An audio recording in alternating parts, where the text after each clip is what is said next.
Welcome to London, the heart of the United Kingdom, where history and modernity blend seamlessly.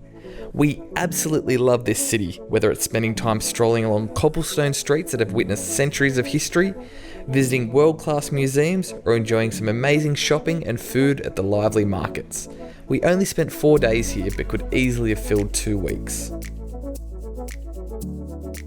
We decided to fuel up for our first day in London at Borough Markets. Borough Markets is one of London's oldest and most iconic markets, dating back over 1,000 years. This market is nestled just below the London Bridge and is right in the heart of the city. Borough Markets has such an amazing array of stalls and restaurants, selling all types of food, ranging from fresh produce to delicious breakfast bacon and egg baps. We're on to some donuts. So I've got the raspberry jam and Grace has the pistachio. That's so good. That jam is just proper raspberry jam. That's so good. It is overflowing. Look. Good choice. We had such a fun morning here and definitely want to come back and sample more of the incredible food offerings. Borough Markets is just so cool and historical. I feel like this spot really encapsulates what we love about London. Despite being to London a couple of times before, we'd still yet to take a spin on the London Eye, but this was about to change. We had pre-purchased our tickets and waited in line for about 15 minutes before being led into a viewing platform for our first ride. The full rotation takes about 30 minutes, so that gave us plenty of time to enjoy the unobstructed view of the landmarks such as Parliament House, Big Ben, St Pauls Cathedral and the River Thames. We can now certainly appreciate why this is a must-do for first-time visitors.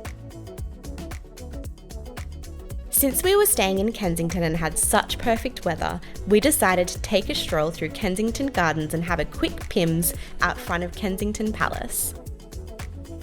Kensington has such a great vibe on a nice day. It felt like every Londoner was out enjoying the sun and a picnic. We decided to go and explore Greenwich, and what better way to start our visit of the area than with a traditional London pie. We certainly weren't disappointed with our beef, mash and gravy from Goddards. After getting our pie fix, our next stop was the legendary British clipper ship Cutty Sark. Docked in Greenwich, this beautifully preserved ship was once among the fastest tea clippers, connecting Britain with the rest of the world throughout the 19th century. We purchased tickets on the day, which is £16. It was actually really interesting to learn how important tea was to the global economy. This museum and ship are well worth a visit. After the Cutty Sark, we continued our Greenwich tour to the Queen's House, which is a historic building built between 1616 and 1635 for Anne of Denmark, the wife of King James I. The house is considered to be one of the most important examples of classical architecture in England, and for all you Bridgerton fans, this house was used in the first season of the show. Our favourite part of the house was the famous tulip stairs, which are believed to be one of the earliest unsupported spiral staircases in England.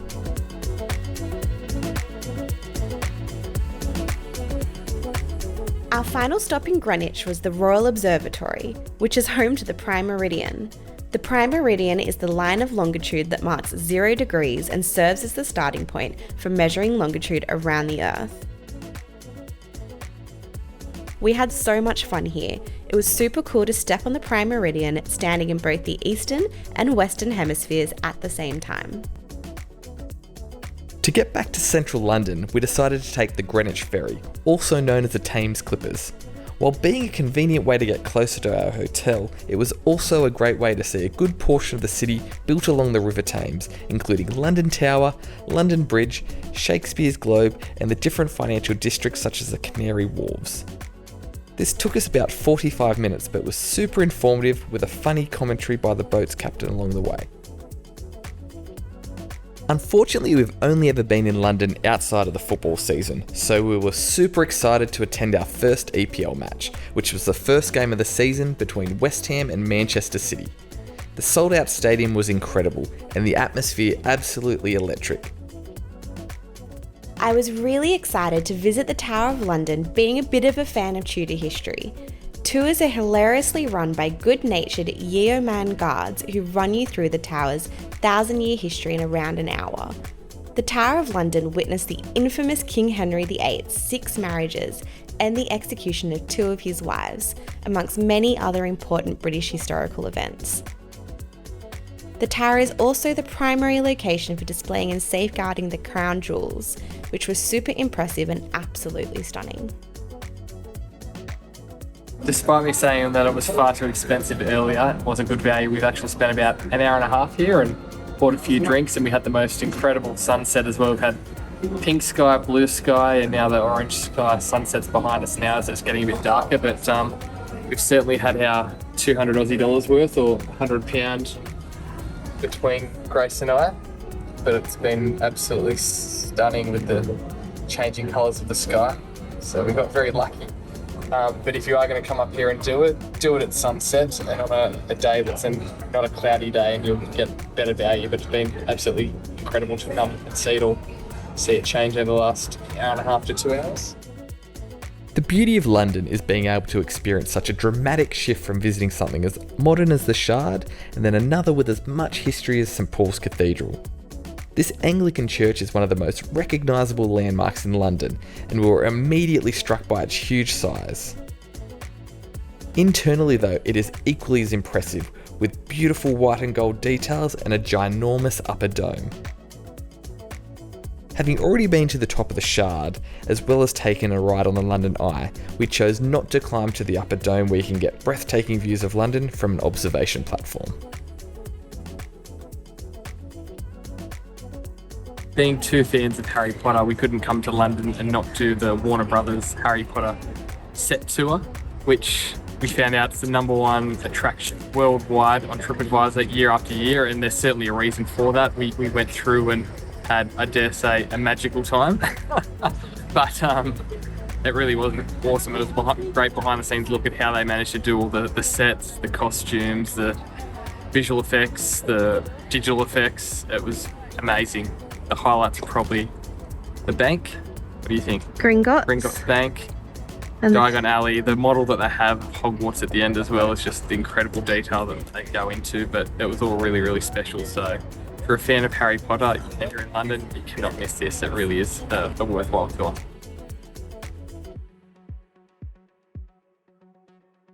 Our last day in London, we thought we'd come down to Camden Markets and walk up and down this market street. We're getting a snack here at the market. They've only just opened, so it's pretty quiet at the moment, but we've got a beautiful looking burger and some Vietnamese loaded fries. Looks amazing. We got about 20 different shops to choose from, so plenty of choice. It took me about 15 minutes to decide what I wanted.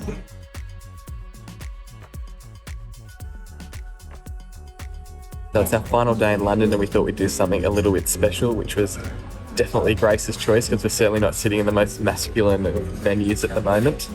We're here at Sketch. You can see on our table we've got a pretty incredible high tea experience going on. We're in the middle of it tonight. We've got a couple of cocktails and our high tea platter and some teas coming. It's a stunning pink room that we're in. All these prints around the outside by David Shingley, I believe it is. Certainly been on Grace's bucket list to tick off and do while we're here in London. It really is something special to come to with probably more so a group of girls, or maybe with your partner as well, but yeah, it's a very nice venue that we're at. London is one of our absolute favourite cities to visit, and we only just scratched the surface with this trip. There are endless historical monuments to tour and so many interesting cultural spots to experience. I feel like London just has the perfect balance of a vibrant, buzzing energy and a fascinating history. We will definitely be back. Thank you for watching our vlog. If you'd like to follow along on more of our adventures, please be sure to hit that subscribe button.